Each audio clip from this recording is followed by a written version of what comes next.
Welcome to the Lunch Break Podcast, sharing my wisdom to help you navigate this great undertaking called life. Well, the stakes are high. Happy Wednesday to all that are listening. I'm Mark Evans. I'm with my great friend, Phil. And I use the word great. I'm changing that. I want to up the ante a little bit. I like that too. I'm here with my extraordinaire. Phil Anderson is with me across the table. Knuckle it up. Thank you for being part of this very first Lunch Break Podcast. It was a dream of mine a long time ago to share some wisdom with people. I don't know. Do you follow politics much? I know I do, but are you in deep? I do. I don't know that I follow it as much or as deep as you do, but I do follow it, yes. Yeah. So I'm in, it's 2024, right? Mm-hmm. We're rolling up on 2024 election season. Sure. So the world's going to blow up probably. Yeah. Fires, earthquakes, famines, blood moons. Everything because it's election cycle in the United States of America. But that pumps me up. I get excited. But did you follow the governor's race in California back when they were, Gavin Newsom's running against Larry Elder? Okay, well, Larry Elder said something, and now the phrase has popped back up. He said that there's a crisis in our nation. We have a generation of fatherlessness. So that was one of his things. That's one of the cultural issues of our day is fatherlessness. Sure. And then Vivek Ramaswamy, you checking with him? Oh, yeah, I like him, actually. Yeah, the dude's incredible. You think he's going to win? I think that he got a good bump in the polls from the Republican debate the other night. I think a lot of people noticed him. I don't know if he'll win, but I think he has the potential to be a front runner in the Republican Party. Yeah, I do too. I like him. I've been following him a long time. Hindu dude. Yeah. But he's got some good morals out there. Yeah, I think so. And smart as a whip. Yeah. I don't know if a whip's smart, but that felt good. Smart as a whip. If you're not following that guy, man, go on Instagram. I think Twitter, but I catch him on Instagram. He's got some great politics rolling around. So it's going to be interesting. But you know what he said? In the debate, he said we suffer from, guess what? What's that? Generation of fatherlessness. Okay. So that intrigues me. Several years ago, I wrote a book. I started it. I actually dug it back out last week because I'm like, I have to. It was finished, but I needed to finish the editing. And the title of my book from 3 years ago is called The Genesis of Fatherhood. Mm-hmm. I was praying about just my own family, my own life, some dreams that I had about what I wanted to accomplish in life. I'm rolling up on 60 years old, right? So I'm sliding into third base. Yeah, right. That doesn't feel good. I don't know. I don't even like to say that. I'm way past midlife crisis. I'm sliding into third. Right. I do go to the gym quite often. Thing. Yeah. I know it doesn't look like that, but in that, thinking about I want my life to make a difference, I started thinking about how many people I bump into that come from a broken family, an abusive father, an absent father. And so that intrigued me. And I wrote a book and I dug it back out a few days ago to just brush over it, just get ready to send it to be published. It'll be published probably in another month and a half. But I wrote it out of a generation of fatherless for that same thing. And what intrigued me is Larry Elder brings it up in his politics. Vivek brings it up in his politics. And I'm like, it is true. This is not just a spiritual thing. It's in the political arena now. It's a social thing, a cultural thing. And so there's this, what really started burning in my heart. I think I talked to you one day when we met up for coffee, and I said, man, I want to launch this thing called Lunch Break Podcast again. It was an idea I had 5-6 years ago, and it was basically offering snippets of wisdom just as a father to people, no charge at all, just to speak to a generation that's never had a dad affirm them, that's never had wisdom, that has never had the voice of an authority figure father in their life to guide them. Right. And by authority figure, I don't mean somebody that's trying to abuse you and manipulate, because the true heart of a father is they want the best for you. And my dad's 87, still alive. And I love one thing he said the other day. I had lunch with him. I meet with him a couple of times a week, right, to have lunch. And we were having lunch, and he said, my goal in life is that my children would do better than me. And I think sometimes in church, especially the Christian realm, that motivation is missing. Like, we want to be in relational equity to make me better. Sure. I want Phil Anderson in my life to make me better. Sure. Rather than the leaders, the mothers and fathers of Christian faith, the mothers and fathers, not even of Christianity, just natural mothers and fathers, genuinely want the best. They want you to do better than them. Sure. And so we chatted about it. Here we are, episode 1. I'm excited about it. I am too. To achieve a vision. And one of the visions, we have it written out here at the church, 7 things called the church I see. But one of them is that I see a church filled with spiritual mothers and fathers that give their time and wisdom to develop a younger generation. And so here we sit. Thank you. Yeah, sure. Thank you for sitting in with me. Thank you. Every week on Wednesday, right before lunch, we're going to pop this out every week and just give wisdom. We're going to talk about culture, politics, life, family, intimate issues, relational issues, how to parent, how to be a husband, how to be a wife. You probably would know how to be a wife, so we'll talk about that. Right. But I'm glad to be here, and thank you for doing it. It's going to be good. I hope that it achieves the goal of what I know it can achieve. And I said hope. I'm in great faith it will. Sure. So welcome to day 1, episode 1. I hope you're enjoying your lunch. I hope you're listening to it. We put it out every Wednesday, 11:45, right before lunch, so you can catch it on your way to lunch, listen to it during your lunch break. We hope it gives you some wisdom. We'll give you ways as we get into this, how to contact us if you want us to talk about certain topics and all, but I'm just going to throw it over to your side of the table. Sure. We've got a few minutes here to open up and talk about what I said in the opening, this navigation of this thing called life. What a great undertaking, right? Yeah, sure. I believe the stakes are high. I believe marriages are in a crisis. Yeah. I believe sexuality is in a crisis, gender, confusion. I believe we face a is that a new word? Cataclysmic. Okay, it's the coffee. Black Rifle, by the way. Do you know I quit drinking Black Rifle? You know, I think we need to go we need a sponsorship from them. They don't do it. I tried that already. Oh, okay. But I still do the mug. So a cataclysmic problem. I don't think anybody, if we debated it, would disagree with that. Sure. There's a marriage chaos, there's family chaos, gender, sexuality, confusion, finances as well. Just people in debt over above and beyond debt. Sure. That just eats away at them. And I've noticed now more than ever, 33 years doing this, I have noticed now more than ever, people just living in chaos. Yeah. Distracted, burned out, tired, frustrated, anxious, a political cycle coming, panicky, Sure. right? Just panic ensuing, COVID. Man, I want to talk about all that. I want to do my best to offer some of my wisdom to help people navigate it. So I'll throw it over to you. Sure. And just hear some of your insights on what you think's going on. And welcome to day 1, podcast 1, man. Thank you, Mark. What I like about this podcast is I love your wisdom. I think you have an uncanny ability to take situations and take even passages from the Bible and unpack them in a very understanding way. And I've known you for almost 15 years now. And I say this honestly and not a joking way. You're one of the smartest guys I know. I've seen you help How many people do you know? 2. And okay. So you're the smart man. That's, I'm at the top. Yeah, no, you're at the top. It's, it's a pretty good list, I think. But anytime you've even helped me, and I mean, you've got 33 years of marriage. You've got 40 years in ministry to include everything from puppets to everything else, right? Yeah. I mean, that's how you started was puppets years ago, right? If you want to talk church life, I have been doing this since age 10. Right. So I got a pretty good navigation of this menu called religion. I've been in it since 10 years old. Marriage, 33 years living with all women. Yeah. I cannot speak to boys. I just think, just put them outside. Right. Let them climb a tree. That's what I did. My mother never even checked on me. You just go outside, come in before dark. Yeah. But if you got girls. That's all I have. I know. Anybody that has girls, call me. Yeah. I can help you. I've lived with all of them for 33 years with all women in the house. So I feel like at 58, I have a great friend named David Thaxton, and I shared with him years ago, I said, I can always give you wisdom, like, right? Like I can tell you what I think. I think everybody has opinions, whether it's smart opinions or not.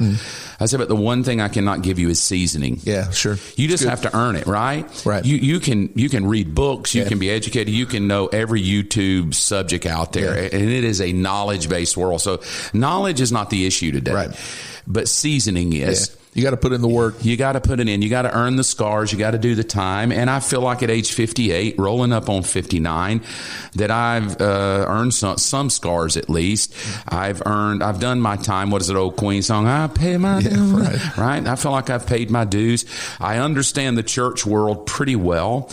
I understand marriage.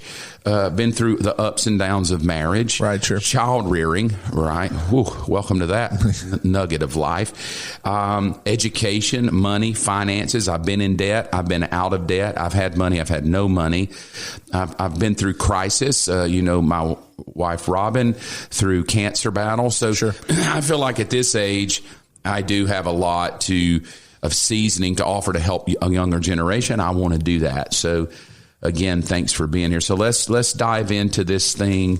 Do you got anything burning? Because yeah, of course. Go ahead. I think that, I have a family. I have 2 young daughters. One's in middle school, one's in elementary school, and my wife is in the education system.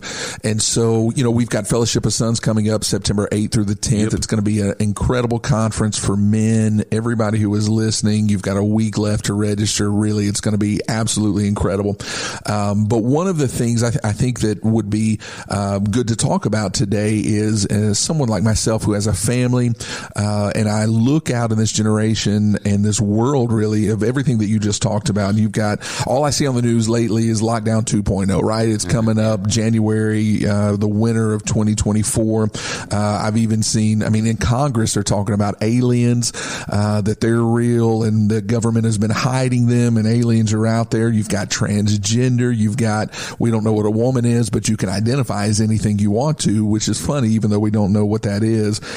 And so I guess the question and what I'd really like to get some of your wisdom on is, as a man and a father, a husband who lives godly, who is the priest, the head of his household, how do I navigate through this generation right now in this world that we're living in? Because everything that you see, it just feels like it's crazy right now. So as a godly man, I think it's important to discuss this. How do I lead my family in this world that's in what I would call a woke generation, where everything goes and nothing's wrong? And even if you have a conversation of a different opinion, it turns into a fight, and no, we can't talk about that. And so how does that happen? How do I navigate my family through this generation? I think it has to start, which the interesting thing about this is that your daughters aren't coming from a broken family. Sure. So you have a stability that a lot of young people may not have. You're in the house with Alicia, your wife, and your children get to see mom and dad. A lot of kids are tossed about to and fro. Right. So to try to offer some nugget of wisdom that can, be over it for all, it lands on asking the question of what you're going to have to baseline it. Like, What do you really believe? Like, do you believe and we have a gamut of that. We have conspiracy theorist beliefs. We have everything is just real belief. There's no conspiracies, just live life. Just talk about just the vaccine alone. There's everything from A to Z on what everybody thinks the government's doing versus medical versus it's good for you versus no, it's not. So then to jump into that and go, well, what wisdom do I have as a dad, right? The first thing I would offer is, what do you believe? Like, what, as a father, do you genuinely believe here? Because your kids, I'm going to appeal to a friend of mine from years ago. His name's Phil. And I met him when I was 23 in Tulsa, Oklahoma. And he was really big into family ministry. Like, that was his wheelhouse, was helping navigate marriage and families and child raising, right? I was not even a kid in yet. So my first daughter was not born, but I connected with him, and he's a very inspiring dude, just very passionate about what he was called to do to help people. He said this to me. He said, Mark, your job as a parent is to live in such a way that as your child becomes an adult, you have left footprints to the feet of Jesus. That's good.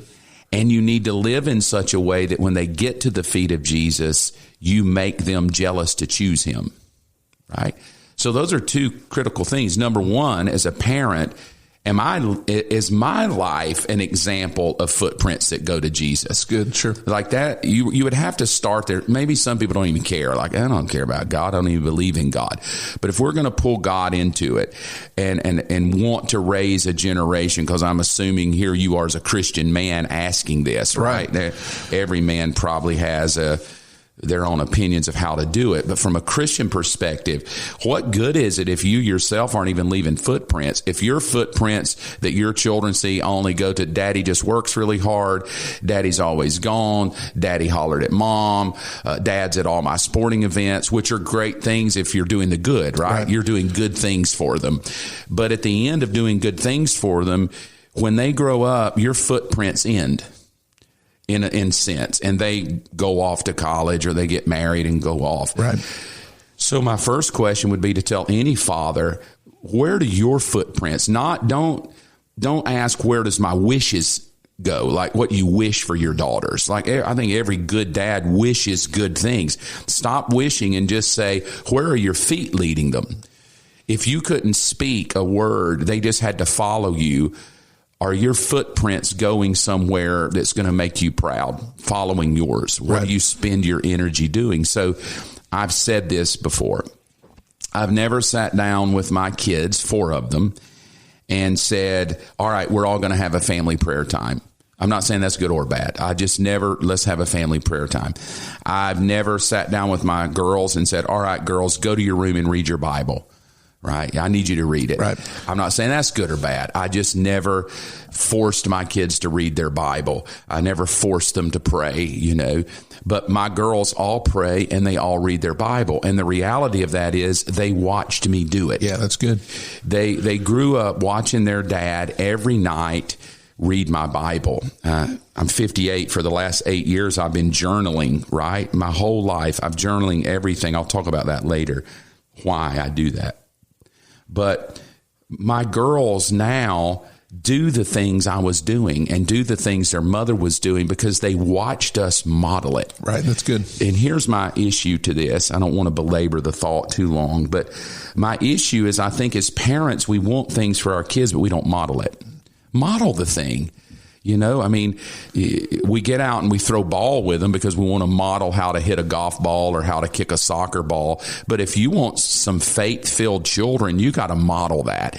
You have to model what that looks like, not just demand it. Hand me your phone. You're in trouble. Model what that looks like. So that was one thing Phil said. You got to leave footprints. Number 2, and I hope this helps, after you model it for your kids, and by that, again, I'll say you and Alicia sitting around the table, you mentioned transgender, LGBTQ, crisis, COVID, all the things that would make us panic and about government intervention and where the world is going.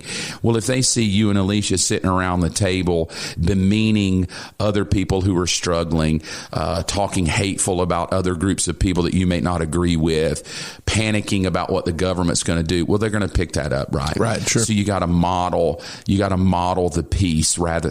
Write that down. That was good. You got to model the peace rather than the panic. Number 2, Phil said this. He said, not only do you have to leave footprints to Jesus, you got to live in such a way that you make your kids jealous for Jesus. And I think that's a bigger challenge than we know. I would ask anybody listening, not do you believe in Jesus? Do you go to church? Do you, do good deeds? Are you a good human? I hope anybody would just be a good human with or without God. But do you make your family jealous of God? Like they want him, like they look at that and go, my God, whatever you have, I want. I want the God that you say you have, that I want. And that's one reason I serve God today, as I watch that modeled from my mom and dad. Sure. And now I try, and Robin tries to model that to our girls, is, I want to model it, but at the same time, I want my girls to go, man, I watched my mom and dad go through a hellhole with this cancer, and both of them stayed in a realm of peace. Both of them stayed in faith and kept their thoughts right and their mouth right, and make them jealous. And the reason is, girls, is I'm not trying to fake this thing. To me, it's legit. I believe that Jesus Christ lives in me, and so therefore I want that to make them jealous. There's a higher power at work in me. Right. And I think when you look around and you see everybody panicking, government, gender issues, sexuality issues, education issues, financial issues, you become panicky. I would have to ask, well, what do you believe then? What is it that you really believe? Because there's enough Google information. You can Google your problem and find hundreds and hundreds, if not millions. I often joke that one touch of a Google, you can get millions of answers to one problem. Right. It's not answers people need. It's how do you navigate it? How do you put it together? And it's not answers, it's modeling. It's not answers, it's fathering and mothering. People need the wisdom of the mothers and the fathers, because the knowledge is exponential. But to have somebody, so I would say to anybody listening, who is that in your life? Who's modeling this thing called life? I opened up with you're having to navigate this great extravagant thing that's a challenge, this thing called life, right? Learning to who is it in your life? And that's why I wanted to do this podcast, is to say, well, I would love to be a voice of wisdom to help you navigate, to help you figure out the problems of life and push you not only to knowledge, but to wisdom. Right.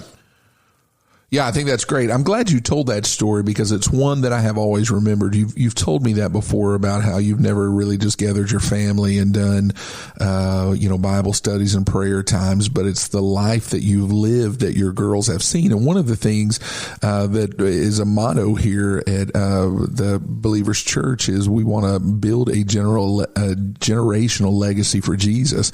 And I've always thought that that's one of the best things to do as a motto. We've got friends who maybe they're in ministry or whatever, and their dad is one thing out in public, and when they come back in, it's the exact opposite of what you say. So I think it's very important that the two takeaways there, man, is to leave that footprint, to model the behavior. I really like what you said, to model peace rather than the panic. I think that's something in our families that we don't do enough of. We say the right things, even when we come to church. I'm not casting stones when I say this, but almost talk the Christianese about how, I'm blessed, everything's great. And then behind the scenes, we're drinking, we're crying, we're doing whatever. Your family sees that, and then, man, live in such a way that your kids are jealous for Jesus. I think those are three takeaways from that. Just 10 minutes. Yeah, if anybody knows the reality of you, it's going to be your kids. Yeah, absolutely. They know whether you're real or not. They know whether you're faking it or not. You can't fool them. They'll pick up real quickly how you act in the house. I want to read something to you, because I think the challenge of this generation of fatherlessness is not that dads aren't there. I think it's, are we leading a generation into a place of certainty rather than chaos? Sure. My belief is this is the most chaotic generation. You can't even define a woman. You don't even know your sexuality. You don't know your gender. It's so funny. I was listening to another podcast, and they were talking. This was from Slovenia, I think it was. So, over near Russia. Right. And I love what the dude said. He said, the American culture is ruining the children. He said, because you have the most sexualized, and he even said perverted generation. The guy wasn't a Christian. He just was talking about what the agenda of the world is doing to the American kid, over-sexualizing them, their first sexual encounter by age 12 minimum, seeing perverted images by age 6 and 8 in normal homes. Just, it's so prevalent. And I look at this generation, and again, it's not that we don't have all the things at our fingertip. My God, cell phones, the technology that's available, the kids today have more technological wizardry than I could probably ever fathom. And you're getting old when you call a 12-year-old to go, hey, can you help me with this, right. this phone? But But I think what this generation is missing, again, I'll go to it, it's the seasons of fathers and mothers, the seasoned men and the seasoned women that stand as a father and mother. And I could talk about this all day because I believe it's a worldwide agenda to rob a generation of that. Because I'll just say this, if you're listening and you're a mom or dad, whether we like it or not, you better know that the social agenda is parenting your children. And they get them every single day for hours a day, and if not almost all day long, 24/7. And that's the crisis, man. That is why I'm sitting in this podcast room to say, in some way, I want to make a difference.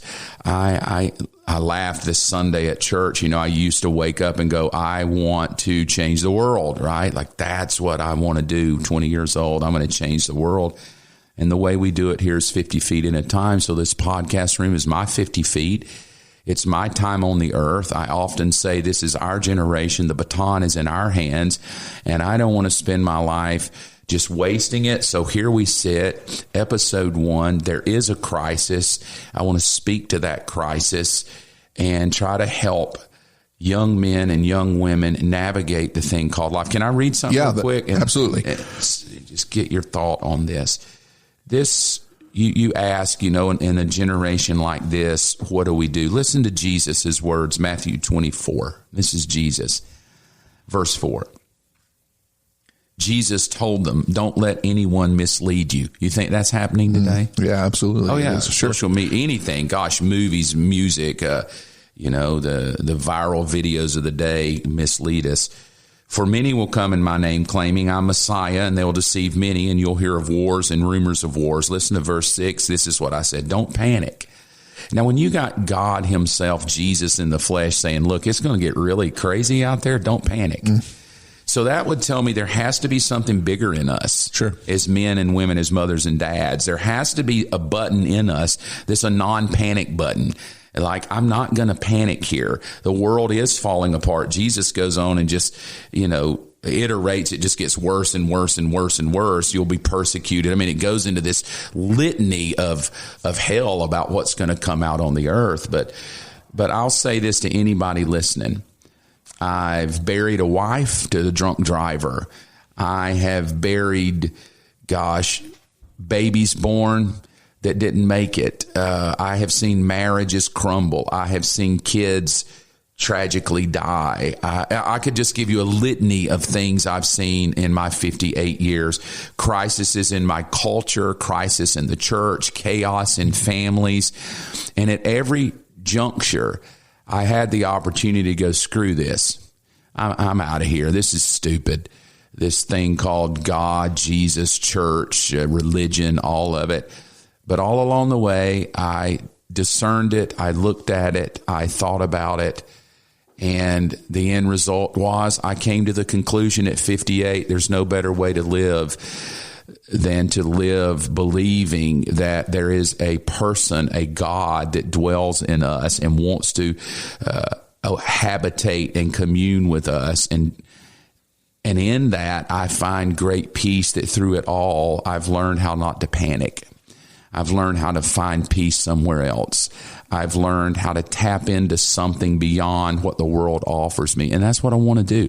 I want to take every week to just offer some of that non-panic wisdom of someone that's lived it, been through it, the challenges, the tears, the bloodshed, the hurt, the pain, the loneliness at times, the failure at times, but still swinging, still moving forward, still wanting to own my 50 feet. And I pray it helps whoever listens. But I'll leave you with this. It's a generation where we need to model what we believe. It's a generation where we need the mothers and fathers to live in such a way that we make others jealous for Christ. And we need to look in a mirror first before we look at who we're going to vote for as a president and all the things we may try to fix in this crazy world. We need to look in the mirror and ask, am I modeling the peace or the panic? And I would say start there. And if you model panic better, ask the harder question, why? Why do you model panic if you claim to be what you are? Then ask the harder question, would my life make anybody jealous for what I have? And I'm not talking about some external thing like a business model, or I'm talking about internally. Do you possess anything that anybody else would want? That's what I want to do. Spend my life trying to help people navigate life. And welcome to the Lunch Break Podcast, episode 1. It's a good one, man. Thank you. Let me invite everybody that is listening, all the men out there, to the Fellowship of Sons Conference. It's going to be here at Believers Church, September 8th through the 10th. You've got about a week left to register. You can go to mybelieverschurch.com to register. It's going to be a great conference. If you thought this was great, you need to come to Fellowship of Sons. Thank you all for joining us, and we'll talk to you again next Wednesday at 11:45.